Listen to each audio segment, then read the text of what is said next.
नमस्कार,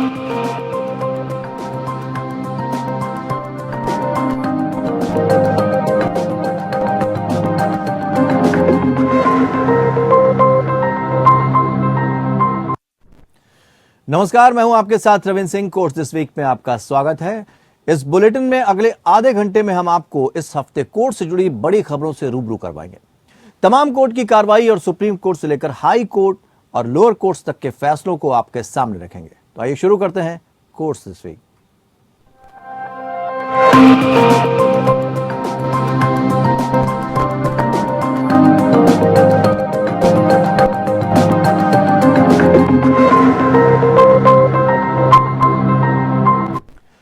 supreme Court ने बकाया वन रैंक वन पेंशन के भुगतान का रोड मैप मांगा है। इस दौरान सुप्रीम कोर्ट ने रक्षा मंत्रालय की ओर से जारी 20 जनवरी 2023 के केंद्र के नोटिफिकेशन को तुरंत वापस लेने के लिए कहा है, जिसमें कहा गया था कि वन रैंक वन पेंशन का बकाया 4 किस्तों में भुगतान किया जाएगा। उच्चतम न्यायालय ने कहा कि रक्षा मंत्रालय ओआरओपी के बकाये का भुगतान 4 किस्तों में करने के संबंधी परिपत्र जारी कर कानून अपने हाथ में नहीं ले सकता। प्रधान न्यायाधीश डीवाई चंद्रचूड़ और न्यायमूर्ति पीएस नरसिम्हा और न्यायमूर्ति जेबी पारदीवाला की पीठ ने मंत्रालय से अपने 20 जनवरी के परिपत्र को तुरंत वापस लेने के लिए कहा है।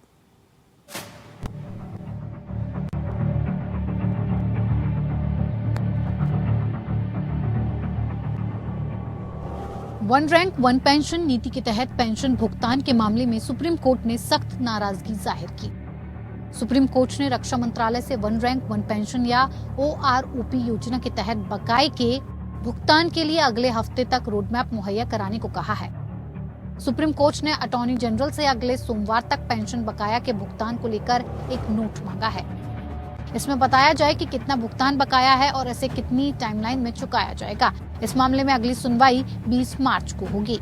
प्रधान न्यायाधीश डीवाई चंद्रचूड़ और जस्टिस पीएस नरसिम्हा और जेबी पारदीवाला की पीठ ने रक्षा मंत्रालय के सचिव से यह स्पष्ट करने के लिए कहा कि क्या रक्षा मंत्रालय द्वारा बकाया भुगतान के लिए समय बढ़ाने का जनवरी का आदेश वापस ले लिया गया था, क्योंकि ये शीर्ष अदालत के पिछले निर्देश का उल्लंघन था। सुप्रीम कोर्ट ने एक बार फिर स्पष्ट किया कि रक्षा मंत्रालय को पेंशन के बकाये भुगतान को किश्तों में करने की अधिसूचना को वापस लेना होगा। इस दौरान सीजीआई जस्टिस डीवाई चंद्रचूड़ ने कहा कि रक्षा मंत्रालय कानून को अपने हाथ में लेने का प्रयास न करे, 20 जनवरी के नोटिफिकेशन को वापस लिया जाए। सुप्रीम कोर्ट ने कहा कि रक्षा मंत्रालय के पहले ये कदम उठाना होगा, इसके बाद ही केंद्र की पेंशन बकाया देने के लिए और समय देने की अर्जी पर सुनवाई करेंगे। सीजीआई ने केंद्र से कहा कि आप कब भुगतान करने की योजना बना रहे हैं, जिस पर एजी ने कहा हम 31 मार्च तक भुगतान कर देंगे, अधिकतम राशि का भुगतान किया जाएगा। सीजीआई हम केवल यही चाहते हैं कि पेंशनरों को उनका पैसा मिले और हमें बताएं कि अब तक क्या किया गया है, प्राथमिकता क्या है और ये कैसे किया जाएगा।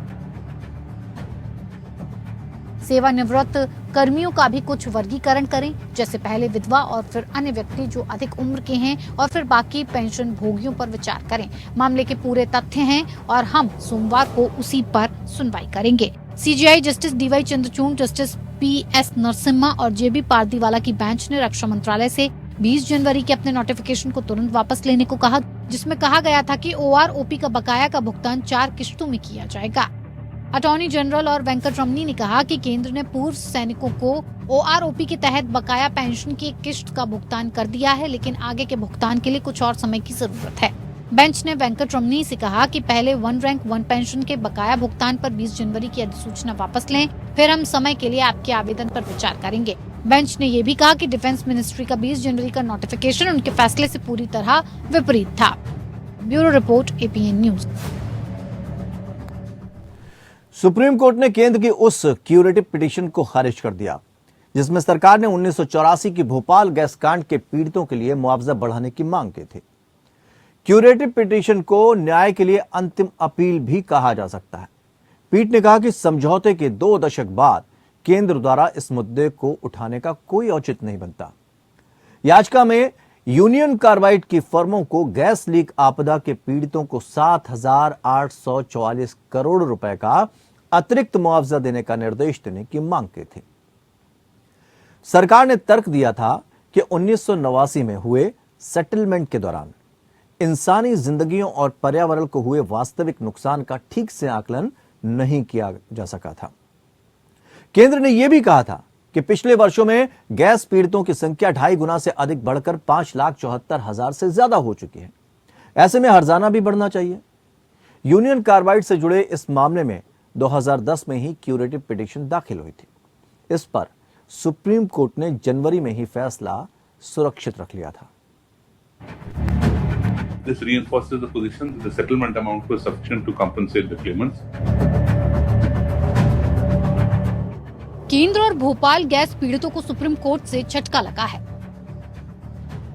भोपाल गैस पीड़ितों को अतिरिक्त मुआवजा दिलवाने की केंद्र सरकार की क्यूरेटिव अर्जी सुप्रीम कोर्ट ने खारिज कर दी है। उसकी मांग थी कि कोर्ट यूनियन कार्बाइड और डाउ केमिकल्स को 7,844 करोड़ रुपए का अतिरिक्त मुआवजा चुकाने का आदेश दे, लेकिन कोर्ट ने इससे मना कर दिया। केंद्र ने 1989 में तय मुआवजे को नाकाफी बताया था। सुप्रीम कोर्ट के justice Sanjay Kishan Kaul, justice Sanjiv Khanna, justice Abhay S Oka, justice Vikram Nath और जस्टिस जेके माहेश्वरी की बेंच ने कहा कि केस दोबारा खोलने पर पीड़ितों की मुश्किलें बढ़ेंगी। जो 1989 में जो फैसला दिया गया था, आज भी सुप्रीम कोर्ट ने वही फैसला हमारे सामने रख दिया, जो कि बिल्कुल ही नाकाबिले कबूल है और हम इस बात को बिल्कुल भी नहीं मानते। 40 साल की लड़ाई, जो कि बहुत लंबा समय होता है, सरकार ने 40 सेकंड भी नहीं लगाए उस केस को खारिज करने के लिए, जो कि अगर किसी कातिल के सजा के लिए अगर वो कटघरे में खड़े होता है तो उस कातिल को सोचिए, मतलब बाइज्जत बरी कर दिया गया एक तरह से। तो सरकारें जो हैं और हमें लगता है कि हमारी कानून व्यवस्था भी जो है वो कंपनियों का साथ दे रही है, ना कि पीड़ितों का, जो कि वाकई में हकदार हैं। और हम बिल्कुल भी इस चीज़ को आज नहीं मानते हैं और हमें बेहद अफसोस है। सुप्रीम कोर्ट से जो आज फैसला सुनाया गया उससे हमें बेहद अफसोस है कि हमें बिल्कुल भी उम्मीद नहीं थी कि हमारे साथ ऐसा होगा। सुप्रीम कोर्ट ने यूनियन कार्बाइड कॉरपोरेशन के पक्ष में फैसला सुनाया। कोर्ट ने कहा कि यूनियन कार्बाइड कॉरपोरेशन पर और ज्यादा मुआवजे का बोझ नहीं डाला जा सकता। पीड़ितों को नुकसान की तुलना में करीब 6 गुना ज्यादा मुआवजा दिया जा चुका है। कोर्ट ने कहा केंद्र सरकार आरबीआई के पास रखे 50 करोड़ रुपए का इस्तेमाल पीड़ितों की जरूरत के मुताबिक करे। हम इस बात से निराश हैं कि सरकार ने 2 दशक तक इस पर ध्यान नहीं दिया। सुप्रीम कोर्ट ने पहले दिए गए हलफनामे के मुताबिक गैस कांड पीड़ितों के लिए बीमा पॉलिसी तैयार नहीं करने के लिए भी केंद्र को फटकार लगाई और इसे घोर लापरवाही बताया। आज भोपाल के गैस पीड़ित इस फैसले से हताश हैं और इस फैसले से हताश क्यों हैं?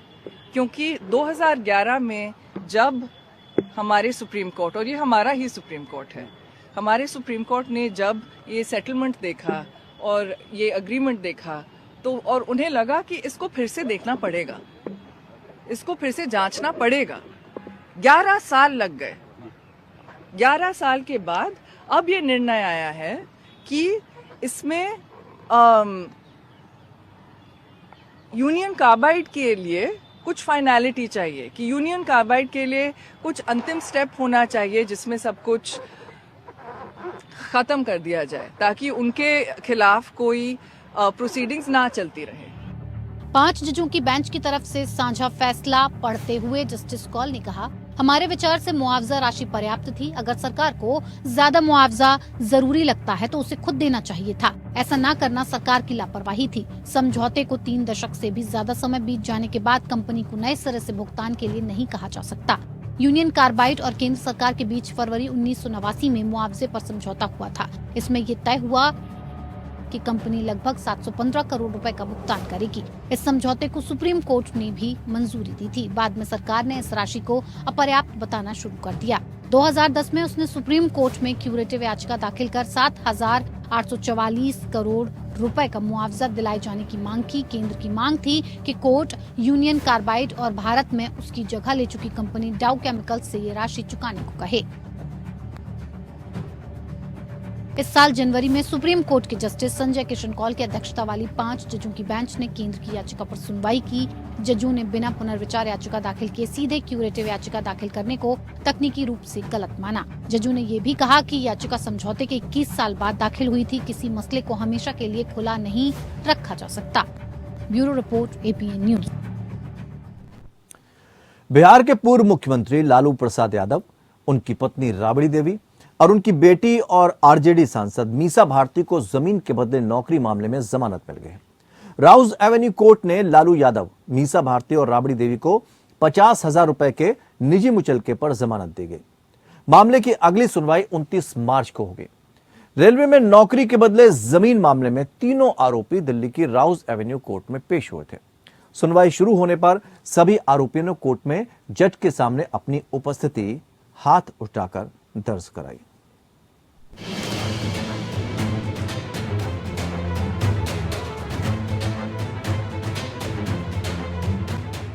दिल्ली के राउज एवेन्यू कोर्ट ने बिहार के पूर्व मुख्यमंत्री और राष्ट्रीय जनता दल प्रमुख लालू प्रसाद यादव, उनकी पत्नी राबड़ी देवी और बेटी मीसा भारती को कथित जमीन के बदले नौकरी मामले में जमानत दे दी।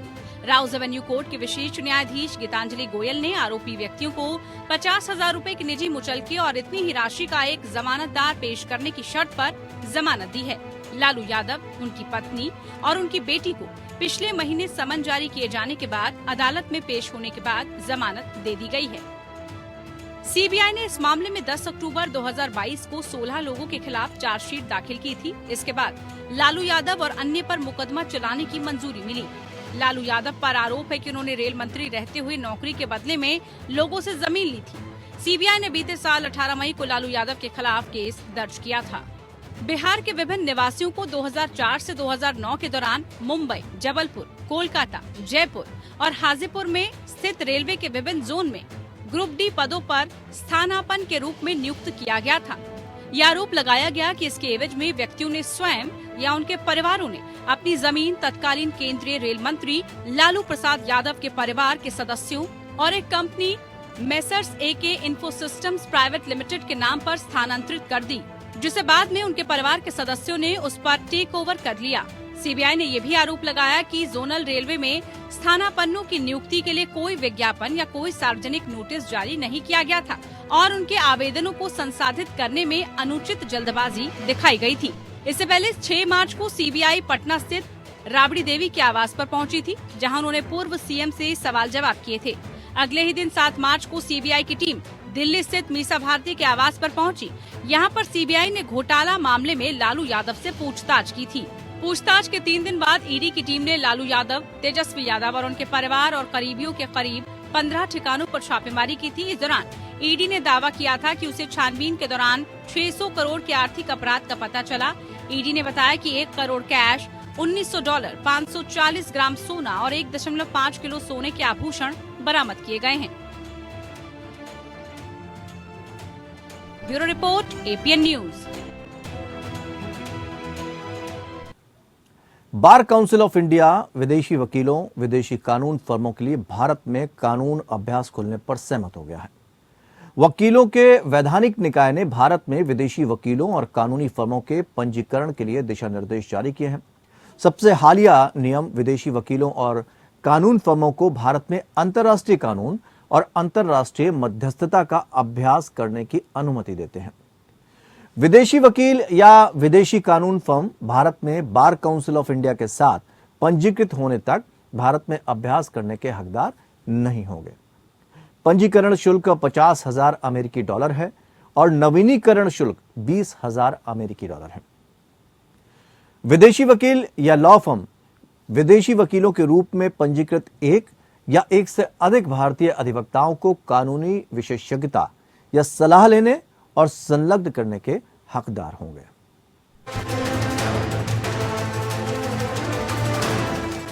बार काउंसिल ऑफ इंडिया या बीसीआई ने विदेशी वकीलों और विधि कंपनियों को विदेशी कानून, अंतर्राष्ट्रीय कानूनी मुद्दों और मध्यस्थता वाले मामलों में जैसे क्षेत्रों में प्रैक्टिस करने की अनुमति देने का फैसला किया है।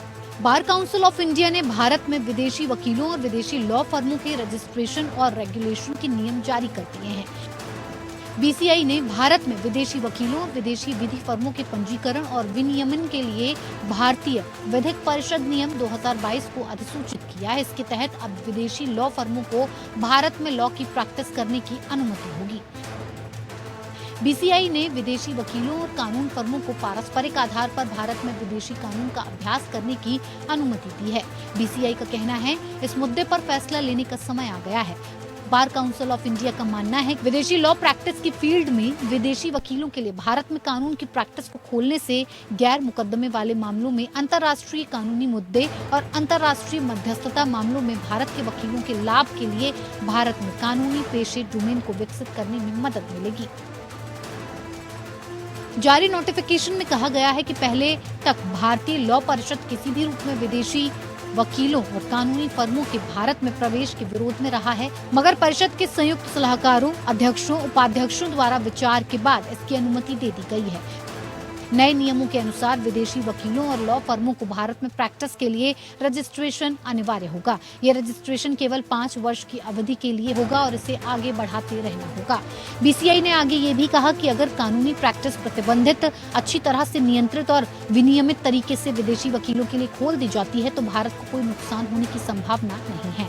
नियम स्पष्ट करते हैं कि एक विदेशी वकील या कानूनी फर्म बीसीआई के साथ पंजीकरण के बिना भारत में कानून का अभ्यास करने का हकदार नहीं होगा। ये निषेध किसी विदेशी वकील या विदेशी कानून फर्म द्वारा विदेशी कानून या अंतर्राष्ट्रीय कानूनी मुद्दों पर भारत में किसी ग्राहक को कानूनी सलाह देने के उद्देश्य से फ्लाई इन और फ्लाई आउट आधार पर कानूनी अभ्यास पर लागू नहीं होगा। नियमों के अनुसार विदेशी वकील और फर्म गैर मुकदमे वाले मामलों में भारत में कानून का अभ्यास करने के हकदार होंगे। केंद्रीय कानून और न्याय मंत्रालय के परामर्श से कानून के अभ्यास के क्षेत्रों को उन्हें करने की अनुमति बीसीआई द्वारा निर्धारित की जाएगी। Bureau report, APN news. 9 दिनों की दलीलों के बाद सुप्रीम कोर्ट की 5 न्यायाधीशों की संविधान पीठ ने महाराष्ट्र राजनीतिक संकट के संबंध में प्रतिद्वंदी गुटों उद्धव ठाकरे और मुख्यमंत्री एकनाथ शिंदे द्वारा दायर याचिकाओं पर सुनवाई पूरी कर ली है। याचिकाओं के एक बैच पर सुप्रीम कोर्ट की संविधान पीठ ने आदेश सुरक्षित रख लिया है।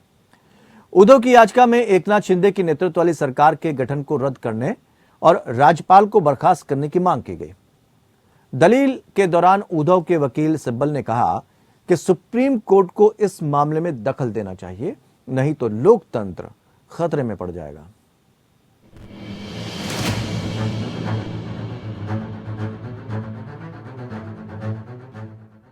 महाराष्ट्र में राजनीतिक विवाद के बाद शिवसेना के दोनों गुटों की तरफ से सुप्रीम कोर्ट में दाखिल की गई याचिकाओं के मामले में सुनवाई हुई।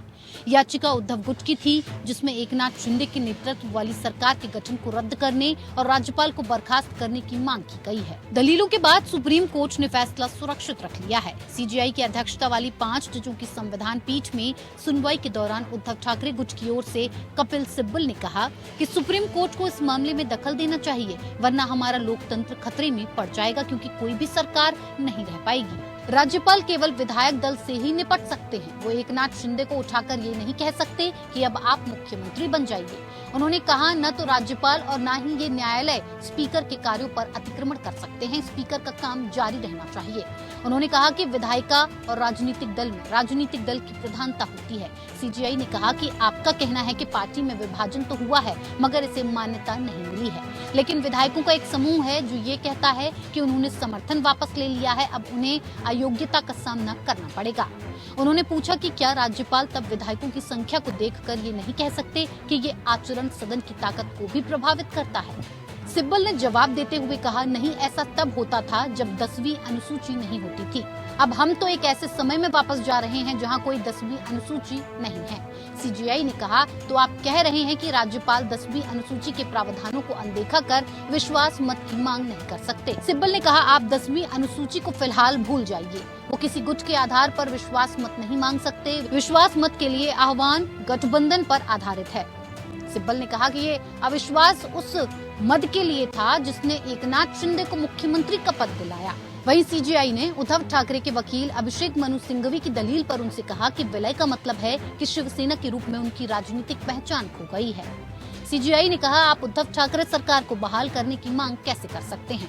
वहीं जस्टिस एमआर शाह ने अभिषेक मनु सिंघवी से सवाल करते हुए कहा कि जिस मुख्यमंत्री ने विश्वास मत का सामना किए बगैर इस्तीफा दे दिया, हम उसे उसके पद पर दोबारा कैसे बहाल कर सकते हैं। सीजेआई की अध्यक्षता वाली 5 जजों की संविधान पीठ ने सभी पक्षों की दलील सुनने के बाद अपना फैसला सुरक्षित रख लिया है। Bureau report, APN news.